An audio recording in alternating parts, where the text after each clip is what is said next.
Shalom Bracha, mes chers amis. Il y a certaines halachot que malheureusement, par manque de connaissances, ou bien qu'on n'évalue pas la gravité, on peut transgresser des interdits très graves.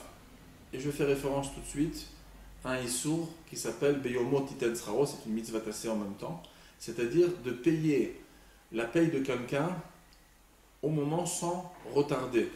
C'est-à-dire que si la paye de quelqu'un est fixée pour le 30 du mois, c'est ce qu'on a conclu, que la personne sera payée, on va dire, entre le 30 et le 5 du mois, on a pris cette marge-là, et bien si la personne ne paye pas jusqu'à la tombée de la nuit du 5, elle le payera le lendemain, elle aura transgressé une mitzvah tassée de la Torah, c'est-à-dire, imaginez-vous qu'une personne ne met pas les tefillin durant une journée, donc elle aura transgressé Beyomo Titen Sraro, et elle aura transgressé 5 interdits de la Torah apportés dans le Shulchan Aruch.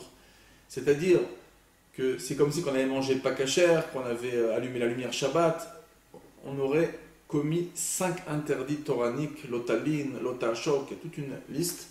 Donc on s'imagine même pas la gravité de retarder la paye de quelqu'un. Par exemple, vous avez conclu avec quelqu'un, vous lui avez dit, voilà, vous faites-moi la peinture de ma maison, d'accord, je parle bien sûr d'un juif, qui vous fait la peinture de votre maison, et vous avez conclu que lorsqu'il aura terminé la peinture, il sera payé, on va dire, 500 €. Et bien, si vous ne lui donnez pas jusqu'à avant la tombée de la nuit lorsqu'il termine son travail, s'il a terminé dans la nuit, vous avez jusqu'au lendemain matin. Ça veut dire avant que l'aube arrive. Si c'est en journée qu'il a terminé son travail, vous devez le payer avant la shkia. Si vous ne payez pas avant la shkia, vous aurez transgressé une mitzvah tassée de la Torah et 5 lotas, c'est 5 interdits de la Torah. Alors je vous donne un exemple qui est très courant, qu'on pourrait transgresser malheureusement, gravement et facilement. Une babysitter. On amène souvent des enfants pour garder à la maison. La tchouva du Rashba, elle est apportée dans le Shulchan Aruch que tous ces interdits-là existent également envers un enfant. Ça veut dire que même si j'ai un enfant qui n'est même pas bat mitzvah ou bar mitzvah, même si c'est un enfant, kalvachomer s'il est bat mitzvah et bar mitzvah s'il est grand, je transgresse les mêmes interdits avec lui. Et plus que ça, il faut savoir que les enfants très souvent sont intimidés devant les grandes personnes et ils auront honte de réclamer. Pourquoi? Parce que dans la Mishnah de Baba Metzia, il est marqué clairement que pour transgresser ces interdits, il faudrait que l'employé réclame son dû. Ou bien, comme j'ai dit au début de la vidéo, que ça a été fixé à la base, qu'on s'est mis d'accord, qu'on est payé entre le 1 et le 5, par exemple, ou le 30 et le 5. Donc ça s'appelle que la personne réclame son dû. Mais si une personne, on n'a pas fixé avec la personne du tout, rien du tout, et que la personne ne réclame pas son dû à la fin du travail, la Mishnah nous dit, dans Baba Metzia, que on ne transgresse pas des interdits. Et les interdits qu'on a mentionnés au-dessus.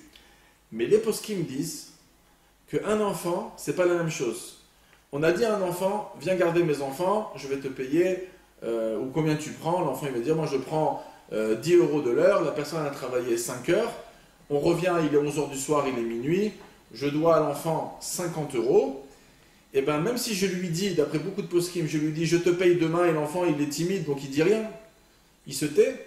Et certaines opinions, c'est-à-dire le Ktsot, il amène même une opinion qui dit que même si l'enfant il dit oui, c'est possible qu'un enfant n'a pas la force d'être mochel, puisque non seulement il y a cette question, est-ce qu'un enfant il peut être mochel sur quelque chose, et deuxièmement, est-ce qu'il est sincère lorsqu'il est mochel ou pas, puisque l'enfant est timide, il aurait bien aimé partir avec son argent. Alors, pour ne pas transgresser, il faudrait se mettre d'accord avant même qu'il commence à travailler, de lui dire, voilà, je te payerai demain, est-ce que tu es entièrement d'accord?